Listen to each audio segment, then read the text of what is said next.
Both an understanding here. So there are reports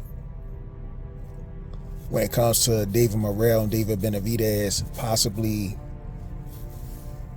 having a fight in the near future, probably as early as the early part of next year, if I'm not mistaken, or at least after their upcoming fights and stuff.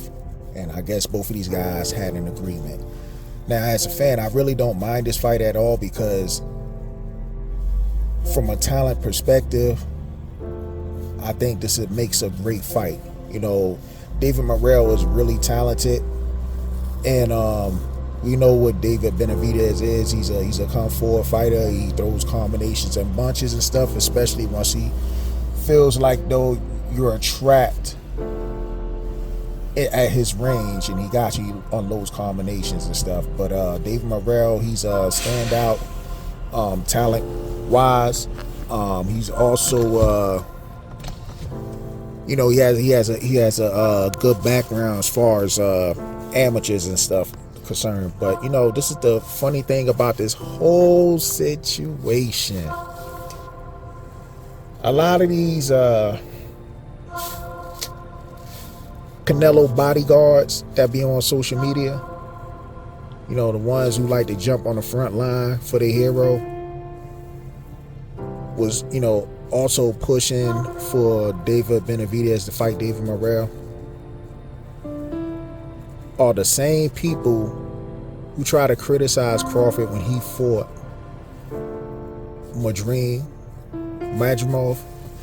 Israel Madrimov, those type of people. Because remember, when Crawford fought Madrimov, right, who had a belt at the time, these guys were the main ones saying, oh, Crawford fought a guy with only 11 fights. But guess what? David Morrell has 11 fights. Why are there no complaints? I wonder why. Jeez.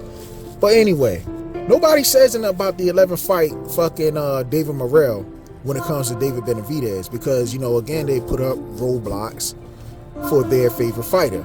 You know what I'm saying?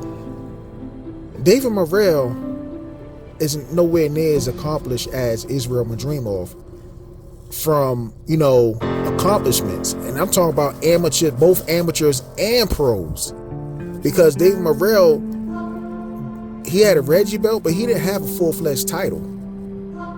And if you want to go off of resumes, I mean, these resumes are well, right now Israel has a better resume, but their resume is almost virtually identical in the pros, but Israel Madrimov got a better resume, especially now that he fought Terrence Crawford. Because let's look at David Morrell's resume. It's like, who did he really fight? And I'm not talking about names. I'm talking about the type of opponents he fought. That's what I'm looking at. Those type of opponents that he actually fought.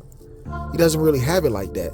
Madrimov actually fought, even though you might not know some of the fighters he fought, he actually fought better competition.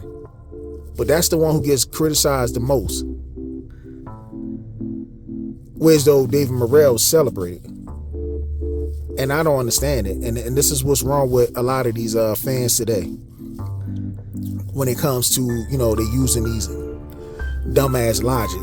You know what I'm saying? But like I said, I believe David Morrell is a very talented fighter. This will be a huge step up for him. He could possibly actually beat David Benavidez, but we have to see, because Dave Morrell, when he first burst on the scene, it looked like he was untouchable, but this last couple of fights to me, well, not the last couple, especially the last one, and then the one he fought against, I believe it was the dude name was Henderson or some shit like that. He looked like he got major flaws, man.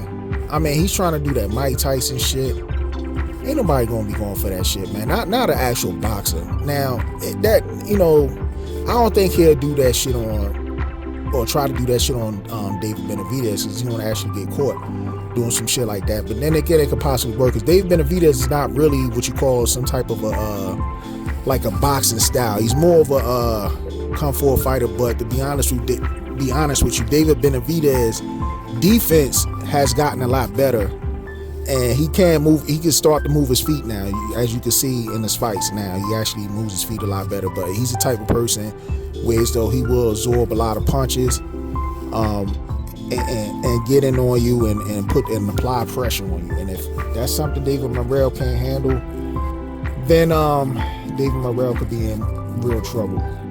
However, David Morrell does have a boxing style background, but like I said, his last fight he didn't even use it. He was actually getting caught when he fought Hot Rod.